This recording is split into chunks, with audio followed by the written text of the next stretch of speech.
What do you want in life? What's my purpose in life? Why am I here? What do I love? What am I passionate about? How many people can genuinely answer, this is my purpose in life? Very, very few people. Once you're clear with your purpose, you know what to concentrate on, and you know what to direct your finite amount of energy towards. If you're conditioned, it's because you have allowed yourself to become that. And if we've conditioned ourselves to believe certain kinds of things, and one of the things that we kind of believe and hang on to and live with is this whole idea that all of the things that happened to me in my past are what are keeping me from doing what I'd like to do today. So we hang on to these things and we fill ourselves with blame. You have some options. Here you are exploring the variety of your environment and coming into alignment with who you really are, and then allowing all of that to flow through you too. So in every moment in time, you have the option of focusing in a way that increases and enhances your alignment and your joy, which causes you to resonate with everything you put into your vortex, or something else.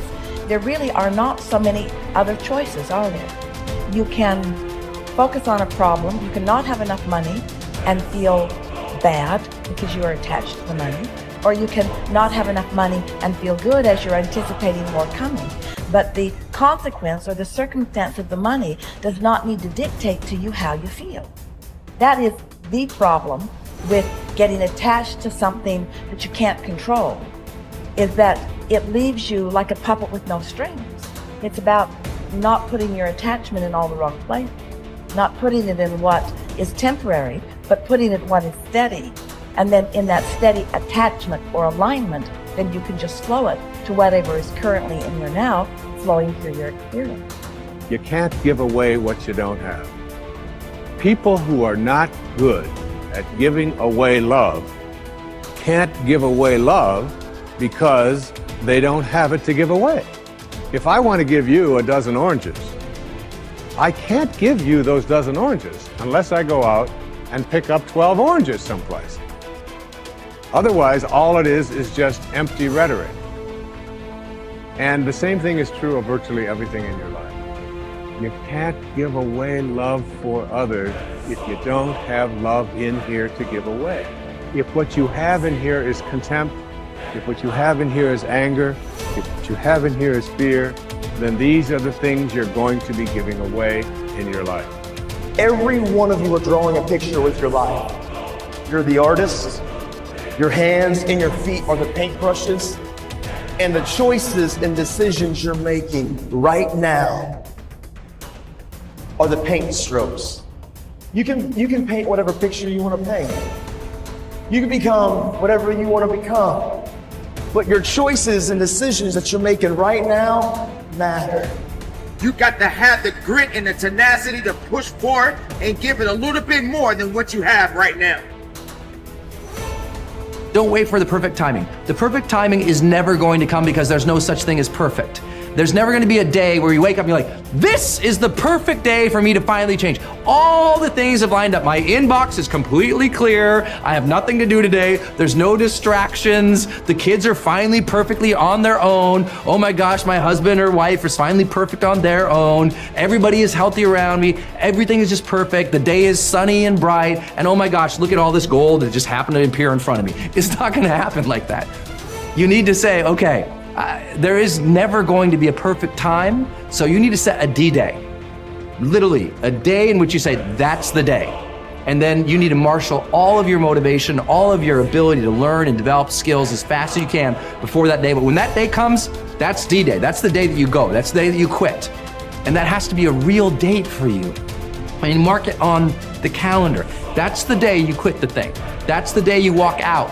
That's the day that you leave that situation that is not healthy or satisfying or good for you or your soul or the people around you. That you have to have that date. It has to be scheduled or you'll never do it.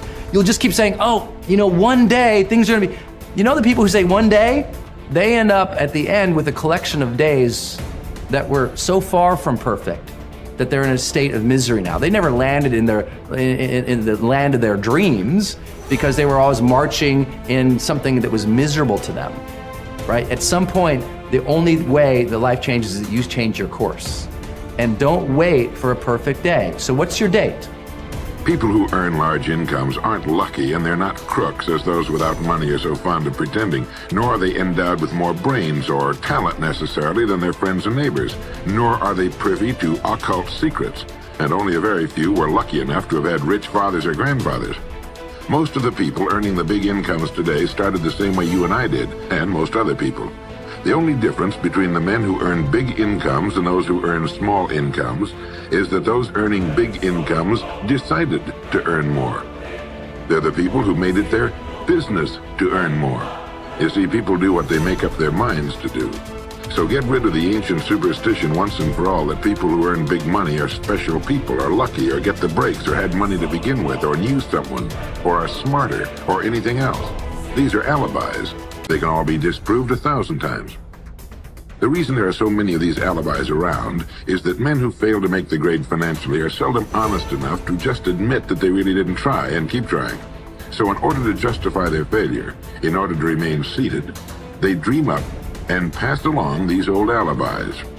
We're all self-made, but only the successful will admit it.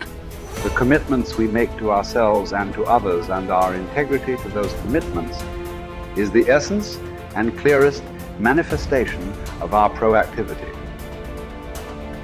It is also the essence of our growth through our human endowments of self-awareness and conscience. We become conscious of areas of weakness, areas for improvement, areas of talent that could be developed, areas that need to be changed or eliminated from our lives. Then, as we recognize and use our imagination and independent will to act on that awareness, making promises, setting goals, and being true to them, we build the strength of character, the being that makes possible every other positive thing in our lives. It is here that we find two ways to put ourselves in control of our lives immediately.